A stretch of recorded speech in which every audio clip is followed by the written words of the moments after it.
Halo teman-teman, seleksi Panwascam sebentar lagi akan dimulai ya tesnya. Kita akan bahas soal-soal yang pernah muncul di tahun lalu. Jadi kita kupas soal dan pembahasannya. Oke, simak baik-baik ya. Pertanyaan pertama, struktur kelembagaan di lembaga pengawas pemilu adalah A. Bawaslu, Bawaslu Provinsi, Bawaslu Kabupaten, Provinsi, Panwaslu Kecamatan, Panwaslu Kelurahan, pengawas TPS. Ya jelas ya. Ini pasti jawabannya A udah ya. Sesuai Undang-Undang Nomor 7 Tahun 2017. Nah, di sini bisa kalian lihat. Pertama ada Bawaslu Provinsi, lalu ada Bawaslu Kabupaten atau Kota, lalu Panwaslu Kecamatan, lalu Panwaslu Kelurahan atau Desa, lalu ada Panwaslu Luar Negeri, dan pengawas TPS. Jadi jawabannya poin A. Lanjut ke pertanyaan berikutnya. Alasan yang paling tepat untuk menjelaskan penyebab hadirnya lembaga pengawas pemilu di Indonesia adalah A. Anggaran penyelenggaraan pemilu sangat besar. B. Indonesia belum memiliki lembaga pengawas pemilu. C. Pemilu diwarnai praktek-praktek kompetisi yang tidak fair. D. Standar pemilu demokrasi yang mengharuskan dibentuknya lembaga pengawas pemilu. Dan E. Pemilihan dilakukan secara baik. Ya kalau udah baik ya nggak perlu ya.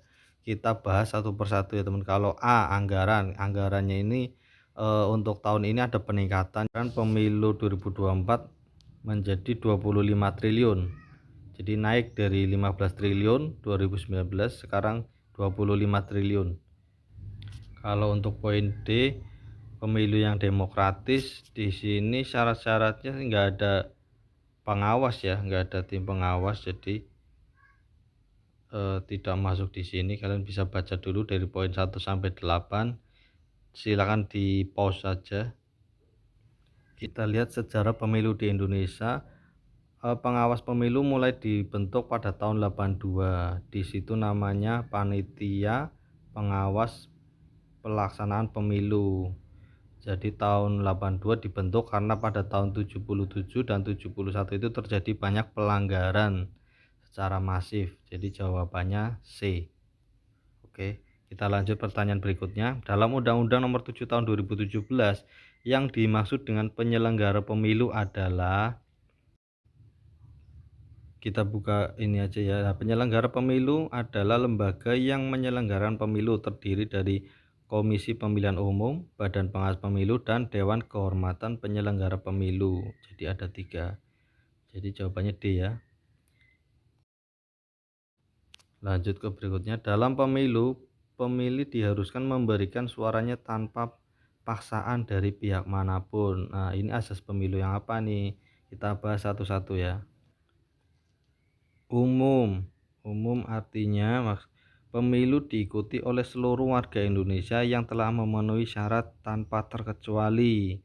Jadi tidak ada perbedaan, semua orang dari berbagai suku, ras, agama berhak mengikuti. Nah, kalau yang langsung artinya para pemilih diharuskan untuk memberikan suaranya secara langsung tanpa perantara dan tidak boleh diwakilkan oleh orang lain. Ini tentang langsung. Kalau asas yang berikutnya, asas rahasia berarti suara yang diberikan oleh pemilih bersifat rahasia, hanya diketahui oleh si pemilih itu sendiri. Pemilihan bersifat tertutup, privasi, di mana tidak ada pihak lain yang tahu kecuali dia. Berikutnya asas jujur. Pemilihan umum harus dilaksanakan sesuai dengan aturan untuk memastikan bahwa setiap warga negara memiliki hak dapat memilih sesuai dengan kehendaknya dan setiap suara pemilih memiliki nilai yang sama menentukan wakil rakyat yang akan dipilih. Berikutnya asas bebas, maksudnya pemilih diharuskan memberikan suaranya tanpa ada paksaan dari pihak manapun. Pemilih bisa memilih siapa saja calon yang diinginkan sesuai hati nurani.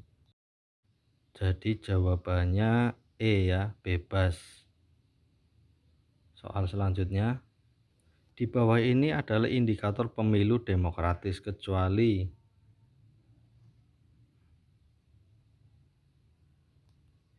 pemilu demokratis itu kriterianya keterbukaan, dua ketepatan, dan efektivitas.